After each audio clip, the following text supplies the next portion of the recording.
I guess it's one of those nights. The draft. You never know. You never know what's gonna happen, especially with the Coyotes. I've been through so many drafts. I honestly thought it was over with Bill Armstrong. In 2021, somehow getting a first round pick, we didn't have one. Getting rid of one of the worst contracts in the league, along with Garland, OEL and Garland for Dylan Gunther, and then getting what I think is probably the best forward in the draft last year with Logan Cooley at number 3, and then also adding Geeky and Lamoureux into the mix there. Sure, Lamoureux is a bit of a long-term project. Geeky, we still don't know what exactly is going to be, but I was happy with those two drafts. Let me go into tonight where no one, absolutely zero people knew this was going to happen. People close to the Coyotes had no idea this was going to happen. They've been taunting us for like a week. The Coyotes kept saying the tagline was expect the unexpected. The unexpected for like a week. They had so many Twitter surveys and polls saying, guess what? Who the Coyotes are going to pick at number 6 and number 12? And you could win this, you can win that. Fill out a Google form and, you'll get drawn into winning a jersey, just picking one guy at number 6 who the Coyotes will pick, and no one in the replies had any of these players. But we'll get into it. The Coyotes draft 2 Russians. The fact that Michkov wasn't even the first Russian drafted in this draft makes no sense at all. People were saying he's got like the number 2 skill in the draft after Bedard, and now he wasn't even the first Russian drafted in this draft. It goes to Dmitri Simashev, who's a defenseman. I got to take a. Man, okay, they get a defenseman here. This is a raw video, by the way. They got 2 monsters, and we'll start with the defenseman. 6'4", 201 pounds. I know I make it a joke. I've been doing this since Bill Armstrong got hired. Look at the size. Look at the weight. And I didn't do that for the draft because these guys were so low. They were so sporadic in different draft rankings. I went through more than a dozen mock drafts and draft profiles and rankings. I didn't see any of these guys in the top 15. I'm like, why am I going to go even deeper? Not even top 15, like top 10. I wasn't even going to do a video on who would they get at 12 because it was just a nightmare of how sporadic these draft choices were. So I focused on the number 6 pick, and nowhere did I see this guy. 1 goal, 11 assists, 12 points in 33 games played in the minor hockey league in Russia. In the KHL, he had 0 points in 18 games played, but I think just that he was a 17-year-old playing in the KHL is a bit of a statement on its own. Not a lot of 17-year-olds can do that. A lot of people said he stuck to his own. He held his own in the KHL playing amongst men. We'll go here. Excellent defensively. A lot of these draft blurbs say he's like great defensively. He's 6'4". So what you get with that, and along with Boo as well, Boot is a long reach. So not only is it because these guys are big and strong and hard to knock over, it's also the reach of their stick. So having a defenseman like, prime example is Zdeno Chara, who they're 6'4", but their stick makes them like 7 or 8 feet tall. So difficult to get around really large defensemen with a long reach. He's got superb mobility and agility for his size. He skates like he's 5'10". A lot of people praise his skating. People say he covers a lot of space on the ice with very few strides. So that's a bit of a positive for me. He's very decisive in the decisions he makes, whether it's a pinch along the boards in the offensive zone or creating a gap with an opposing player coming down on him and knowing at the right point to close that gap and eliminate the shot and the threat of the opposing player. As a defenseman, that's kind of hard. I like to play a bit of a gap. I give my opponent a bit of a gap, but when doing so, you got to know when to close that gap, or else you're giving the opposition just a clear lane to shoot the puck. So the fact that people say he's got a quick decisiveness and usually makes the right play to close that gap and eliminate the shooting threat, that's a positive in my eyes. He's got good puck handling, not amazing. He's not a forward playmaker guy, but He's not one of those defensemen where he would gain the zone and dump it in and then go retrieve it. He will attack defenders and has pretty good puck handling skills to get through defenders. He's got to do a bit more of that, but don't look to him as this amazing offensive defenseman. To me, it's just a really superb defensive defenseman who's really tall. You can't knock him off his skates. He's got a great reach, so he'll be protective of the defensive zone. He's got to grow into his body a bit more, but he could skate really well. He could jump into play. With these two players, the terminology I kept seeing and reading, I had to read up on these guys because no one knows who these guys are, is that they're prime players to have so much potential and grow and become elite NHL players. A lot of people say Simashev has one of the best potentials in the defenseman in the first round to be a top pairing defenseman. It's just that that potential is the risk you're taking. It's not like Bedard, Fantilli, Will Smith. These guys you already know what you're getting, and they're really good at what they do. For these types of players, they're a bit raw, and they need to be developed and molded a bit more hands-on, and then they could become what you really want them to be. For me, I thought Simashev at number 6 was a bit of a reach, and I was pretty down in the dumps when they made this pick. But as the draft kept getting closer to number 12, and then Benson's name wasn't popping up, Washington took Leonard right away after the Coyotes at number 8. Obviously, Mishkov went 7. Then Detroit picked Danielson at 9. And at that point, I was like, okay, the Coyotes are 2 picks away. They could still get Benson, who I really wanted. So if we get Simashev and Benson, I'm walking out of here happy. Even though I disagree with the ordering of the players, I thought Benson should have picked 6, Simashev 12. It's all right. Doesn't really matter. And then, Dvorsky went to St. Louis. That was obvious. I know Bill Armstrong comes from St. Louis. I'm sure Doug Armstrong has the same mind as Bill.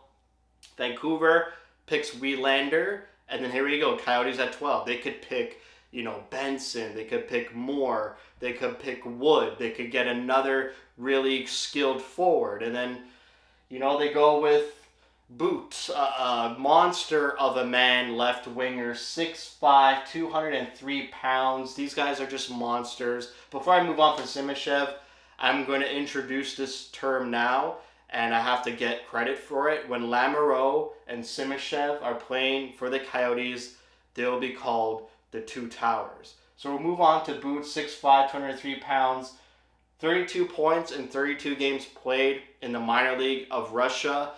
Now, the reason why I think these players were picked by the Coyotes, they had really good playoffs, and they didn't finish their team, the Locomotive, I'm going to pronounce the name of the city wrong, whatever. They finished about 14th in the league, made the playoffs, and then they went to the semifinals. Simashev had 6 points in 10 games played, and But had 9 points in 7 games played. So I think there might be some recency bias here. Not saying these are bad picks. I'm just, they had really great playoffs. And maybe they skyrocketed on the Coyotes draft board. There's a lot of draft boards where these names started to pop up a little bit here and there as we got to at the end of the season. They weren't there at the early season rankings or mid-season draft rankings. They started to show up near the end. So maybe that great playoff really did rise their stocks a bit. So But is giant-sized. He's just intense. He's just a bulldozer once he gets at that top speed, if he could get at that top speed, because he's got pretty slow acceleration, but give him enough space, he'll be like a wrecking ball. He's really good at puck battles in the corners, in the dirty areas, getting dirty. He's got a high-intensity play style. He's a really good back checker as well. He kind of harasses the puck carrier. Hold on here. He harasses the puck carrier on his defensive side of the game. He also drives the center lane. A lot of draft blurbs really admired the way he plays offensively.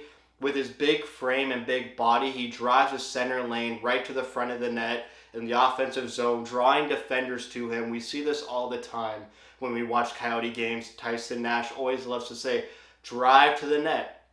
drive to the net. When your wingers have the puck on the boards, drive to the net. Let the defenders gravitate towards you because they're scared that you're close to their goalie. And then let the elite playmaker, sniper, do his thing with enough space you created for him.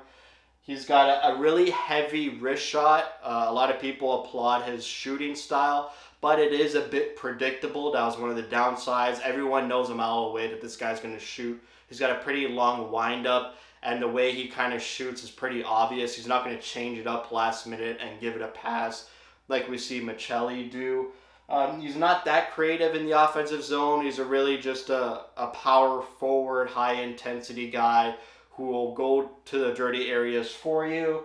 Like I said, slow acceleration and predictable offensively, not that creative, not a lot of bag, not a lot of tricks up his sleeve. To me, these guys, they're about 2 years away. Simashev, his contract is up in 2 years. He said he will welcome the possibility of going to Arizona as soon as possible.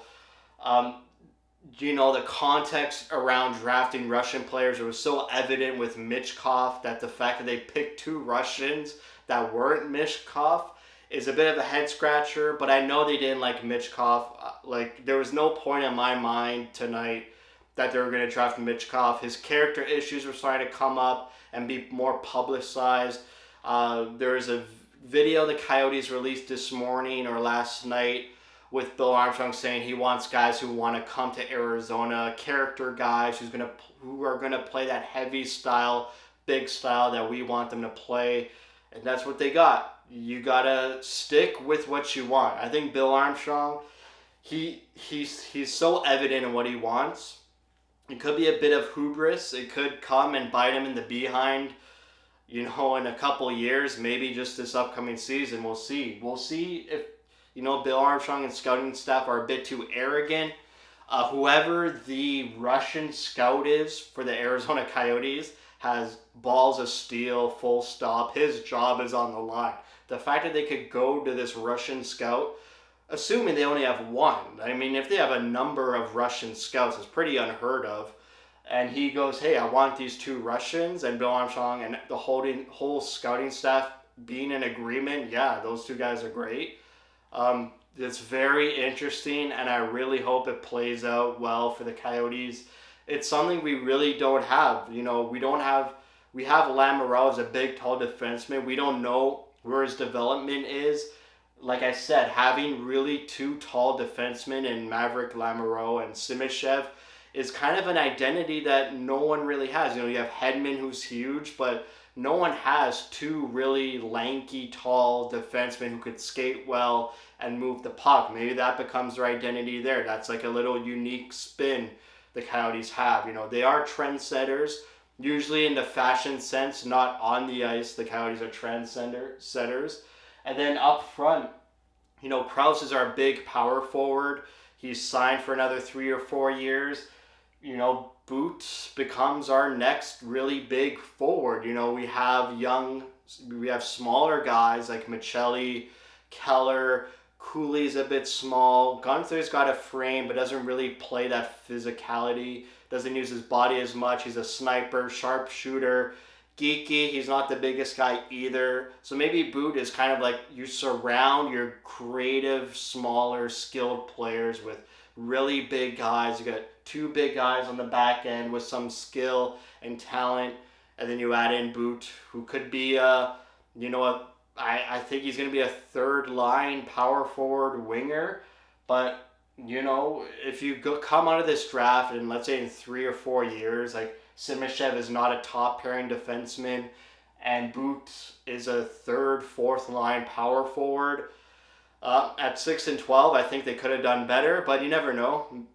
It's not like I watch these guys' video. No one watches video of these players. It's all hearsay, digesting all this information, synthesizing it, and then coming to a conclusion that, these players will work out for our team we cheer for. I would have liked Simashev and Benson. I would have been happy, much happier, better vibes this video, but 2 head scratchers, 2 reaches for such high draft picks at 6 and 12. All you gotta do is stick with your team. Hope it works out, and they know what they wanted. Bill Armstrong and their scouting staff always say, we know who we want. We got who we want. Even Bill Armstrong, right after the pick of Simashev, he did an interview with Elliot Friedman, and Bill Armstrong said, we got the guy we wanted. So they got the guy they wanted. You got to stick to your horses, and I trust this management group, and we'll just see how it goes. Sure, I would have loved Benson, maybe Dvorsky at 6, but we'll just see how it all plays out. I think Montreal getting Reinbacher right before the Coyotes, maybe the Coyotes were going to get Reinbacher instead of Simashev, and then Reinbacher was gone, and then they had to go with Simashev. Maybe they did want a defenseman at 6, and it was just taken from Montreal. Those are things we'll just never know, and we got to deal with the hand that was dealt with us. But yeah, a bit disappointing, underwhelming, and it's always hard being a Coyotes fan. It's never easy. It's never you get what you want. It's always difficult and a grind, but like I said, we'll see what happens. So that's it for me. Thank you for watching. If you like what you see, spread the word. And as always, thank you for your support.